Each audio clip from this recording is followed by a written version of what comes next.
ایک درد بھری رات اللہ کے روبرو بیٹھ کر گزر جائے تو زندگی کی باقی راتیں جاگ کر گزارنی نہیں پڑتی۔ جب تمہیں کسی سے کوئی امید نہیں رہتی تو وہ تمہیں تہجد کی لگن لگا دیتا ہے اور ایک نئی امید سے چھوڑ دیتا ہے۔ پھر تم جان جاتے ہو جو درد دن کے اجالوں میں نہیں سمٹ پاتا وہ رات کی تاریکیوں میں سمٹ جاتا ہے۔ وہ پہلے تمہیں جانتا ہے، پھر ایک ایک کر کے اسباب بناتا ہے، پھر تمہیں ایک ہی جھٹکے میں یوں اپنے قریب کر لیتا ہے کہ صدیوں کا فاصلہ چند لمحوں میں سمٹ آتا ہے۔ واقعات، حالات خود پیدا نہیں ہوتے بلکہ پیدا کیے جاتے ہیں۔ کسی کا زندگی میں آنا اور پھر چلے جانا اتفاق نہیں ہوتا، ہر چیز میں اللہ کی مصلحت پوشیدہ ہوتی ہے۔ تم جب خود اس کی طرف نہیں جاتے تو تمہیں اس کی طرف کھینچ کر لایا جاتا ہے تاکہ تم اس افضل پہر میں اٹھ کر اللہ کو منا سکو جس میں مانگی گئی دعائیں کبھی رد نہیں ہوتی۔ یہ تڑپ اس لیے پیدا کی گئی ہے تاکہ اللہ تمہیں اپنے بے حد قریب کر سکے۔ تم تہجد تک خود نہیں جاتے بلکہ تمہیں تہجد تک لایا جاتا ہے۔ تم سجدوں کو نہیں چنتے بلکہ تمہیں سجدوں کے لیے چنا جاتا ہے۔ تم سوچتے ہو یہ بے سکونی سزا ہے مگر در حقیقت وہ اللہ سے ملاقات کا مختصر سا ذریعہ ہوتی ہے۔ وہ تمہیں چن لیتا ہے، تب تم سے بھی زیادہ اسے تم سے ملاقات کا انتظار ہوتا ہے۔ جب رات بھر تمہاری آنکھوں میں نیند نہیں اترتی، تم بے سکونی کی حالت میں اپنے خالق کے روبرو سجدہ ریز ہو جاتے ہو۔ وہی ایسا لمحہ ہوتا ہے جب تم اس کی محبت کو سانس سے بھی زیادہ اپنے قریب پاتے ہو۔ تم بس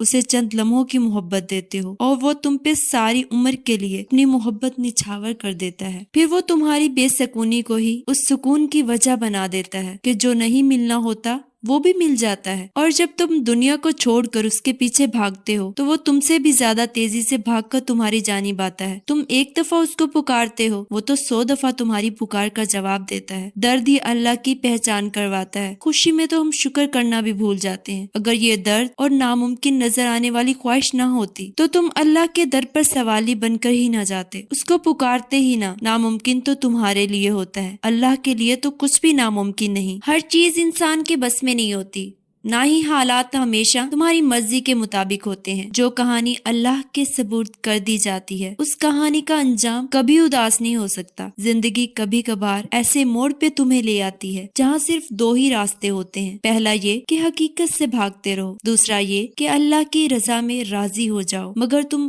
حقیقت سے بھاگنے کو زیادہ آسان سمجھتے ہو، تبھی ساری عمر بھاگتے بھاگتے اتنا دور چلے جاتے ہو کہ تمہیں اپنی ذات ہی دکھائی نہیں دیتی۔ بس اتنا سمجھ لو کہ جو حالات تمہارے ہاتھ میں نہیں ہیں انہیں تم سلجھا نہیں سکتے۔ خود پر ظلم کرنے سے یا نصیب کا مقابلہ کرنے سے جیت نہیں ملتی۔ جو اللہ کو اپنا معاملہ سونپ دیتے ہیں اللہ پھر ان کی رضا میں راضی ہو جاتا ہے یا پھر اپنی رضا میں تمہارے دل کو مطمئن کر دیتا ہے۔ تو جو کام تم نہیں کر سکتے اس کو اللہ کے حوالے کر دو، مقدر سے مت لڑو، بس یقین کے ساتھ دعا کرو، وہ پھر بگڑا ہوا مقدر بھی سنوار دیتا ہے اور ساری ادھوری کہانیاں مکمل کر دیتا ہے۔ اگر کسی چیز کو اللہ ہم سے دور کر دیتا ہے تو وہ جانتا ہے کہ یہی بہتر تھا ہمارے حق میں۔ اللہ کے فیصلوں پر ضد نہ لگاؤ، اللہ تمہیں اس شخص کی حقیقت دکھا کر تم سے دور کر دیتا ہے۔ تم پھر کیوں اس کے پیچھے بھاگتے ہو، کیوں سسکتے رہتے ہو، کیوں مقدر کو کوستے ہو، کیوں تمہیں اپنی قسمت اچھی نہیں لگتی، کیوں زندگی سے ہار گئے ہو، کیوں تم اپنی غلطیوں کا الزام اللہ پر ڈال دیتے ہو